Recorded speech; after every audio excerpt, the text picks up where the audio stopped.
शेतकरी मित्रांनो, आज आपल्या प्लॉटला जवळपास 76वा दिवस चालू आहे आणि आपला जी काय बाग आहे ही सुपर सोनाका व्हरायटीची आहे. आणि ह्या काळामध्ये बागेला सल्फरचं महत्त्व खूप आहे. कारण सल्फर तुम्हाला माहिती आहे की जी काही छोटी छोटी अन्नद्रव्ये असतात ते झाडाला उपलब्ध करून देण्याचा प्रयत्न किंवा कार्य सल्फर करत असते. तर बाजारामध्ये जे काय 80W जे भेटतं ते सुद्धा चालते मित्रांनो. आणि अजून एक पद्धतीनं सुद्धा आपण सल्फर आणि सोबत कॅल्शियम देखील देऊ शकतो, ते म्हणजे लाईम सल्फर. तर आज मी ह्या प्लॉटला जवळपास 6 लिटर लाईम सल्फर सोडत आहे. त्याच्यामध्ये सल्फर पण आहे आणि कॅल्शियम देखील आहे. तर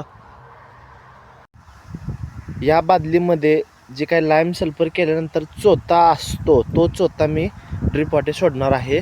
तर तुम्ही बघू शकता की पाणी एकदम निव्वळ आहे. आणि आता हेच मी बॅग उचलून ह्याच्यामध्ये टाकतोय. मित्रांनो, ह्याचं जरा मॉलिक्यूल साईज जास्त असल्यामुळं हे डायरेक्ट आपल्या ड्रिपमध्ये अडकू शकतं. तुम्ही बघू शकता लाईम सल्फर आहे खाली. तर हे अशा पद्धतीनं बघा आता जादू पिवळसर कलर यायला चालू झालेला आहे.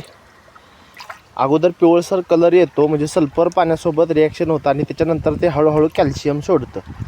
आता थोड्या वेळानं मी व्हिडिओ काढून अजून तुम्हाला दाखवेन.